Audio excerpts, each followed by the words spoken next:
देर रात तक काम नहीं कर सकते हैं। हमेशा से ये डर बना रहता है कि कब क्या होगा क्या नहीं होगा। हम लोगों के पेरेंट्स खुद ही ये मना करते कि रात में ज़्यादा मतलब ड्यूटी नहीं करना है, तो हम लोग अपने आप को सेफ नहीं महसूस होते हैं। 78 फिफ्ट हम लोग ज़्यादा सेफ महसूस नहीं कर पाते हैं अपने आप को। जब तक हम लोग की सेफ्टी नहीं हुई तब तक हम लोग बाहर कैसे निकल पाएंगे। डॉक्टर दीप ज्योति। साल आज़ादी के बाद भी आज बेटियां सुरक्षित नहीं है।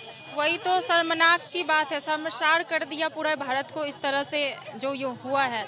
अभी तो हम लोग यहाँ पे आए हैं, यहाँ से फिर चले जाएंगे, लेकिन ये और कुछ होगा भी नहीं, ये भी पता है हमको कि कुछ होना जाना है नहीं। लेकिन गवर्नमेंट से बस एक ही गुजारिश है कि लड़कियों को सेल्फ डिफेंस के लिए सेल्फ प्रोटेक्टिव बनाए। गवर्नमेंट से बस यही गुजारिश है। हर एक स्कूल में, हर एक कॉलेजेस में, लड़का हो या लड़की, सबको मेंटली प्रिपेयर किया जाए कि इस तरह की जो है घटनाएं नहीं हो। और हर एक स्कूल, हर एक कॉलेज में मार्शल आर्ट की सुविधा दी जाए लड़कियों को खास करके, कि आगे इस तरह से जब तक ये नहीं होगा ना, ये होता ही रहेगा। क्योंकि अब क्या कर रही हैं, जब हो गया तो अब क्या कर रही हैं? अब क्या होगा? अब करने से क्या फायदा? कुछ नहीं हो सकता।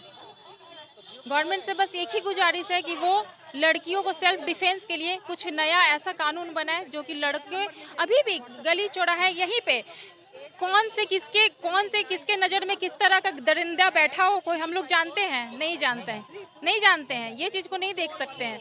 इसलिए बस एक ही छोटी सी गुजारिश है गवर्नमेंट से कि मोदी जी या फिर जो भी हमारे प्रधानमंत्री हैं ना, वो तो उनसे ये गुजारिश है कि बेटी पढ़ाओ बेटी बचाओ, इस तरह की बहुत सारे स्कूल में योजनाएं, हर चीज़।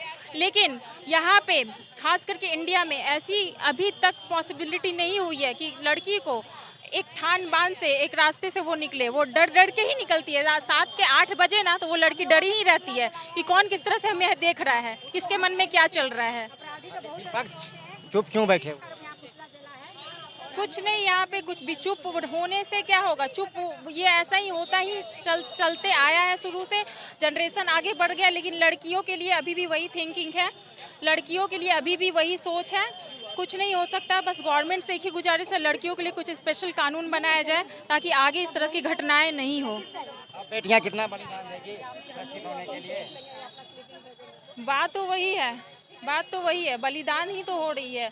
लड़कों लोग को तो ये भी शर्म नहीं है कि जहाँ से जन्म लेते हैं, जिस माँ का दूध पीते हैं, जहाँ से ये आगे जनरेशन बढ़ता है, उसी को ख़त्म किया जा रहा है। क्या बोला जाए? निशब्द हूँ मैं कुछ नहीं बोल सकती। कहिएगा मैम, 78 साल आज़ादी के बाद भी बेटियां सुरक्षित अपने आप को नहीं? कभी नहीं, एकदम नहीं।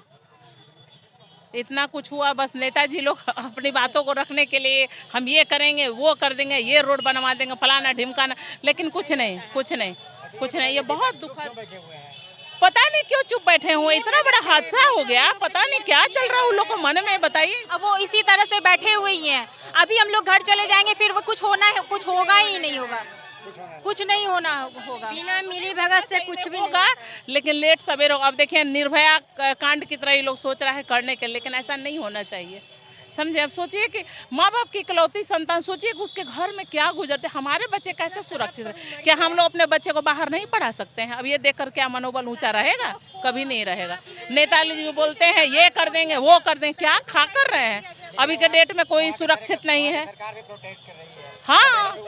हाँ, अभी सुनने में आया कोलकाता में अभी कर्फ्यू लागू हो, तो उसे क्या होगा? नौटंकी मेलोड्रामा करने, इस पर एक्शन लिया जाए। उसको तिल के मारना चाहिए। इतना मारो जिसका कोई जवाब नहीं है। लेडीज के आगे दे दीजिए। जितना गवर्नमेंट से कोई उम्मीद नहीं किया जा सकता, कुछ भी उम्मीद नहीं कर सकते हैं। उन लोगों से कुछ भी उम्मीद नहीं किया जा सकता कि आगे हम लोग के लिए कहीं कोई सेफ्टी रहेगा। कुछ नहीं होगा। पॉइंट हो जाएगा, उसके बाद आएगी पुलिस।